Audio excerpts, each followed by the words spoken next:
অসুস্থ না, আল্লাহ আমি পঙ্গু না, অনেকে পঙ্গু। আল্লাহ আমাকে আপনি কত কিছু দিয়েছেন যেটা অনেককে দেন নাই।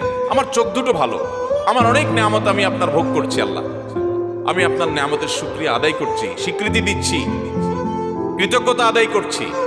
হে আল্লাহ, আপনার রাসূলের প্রতি আপনি রহমত নাজিল করেন।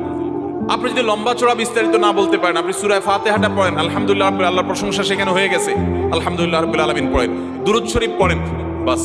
এরপরে আপনি এবার বলেন, আল্লাহ আপনি আমাকে মাফ করে দেন। আল্লাহ আমার বাবা চলে গেছেন, তাকে মাফ করে দেন। আল্লাহ আমার মা দুনিয়া থেকে চলে গেছেন, তাকে মাফ করে দেন। ভাইরা আমার, আসল কথা হলো আমরা সেই ব্যথাটাই অনুভব করি না। আপনার মৃত আত্মীয় স্বজনের জন্য যদি আপনার সেই ফিলিংস কাজ করতো, তো চোখের পানি ফেল ফেল ফেল করে আসতো।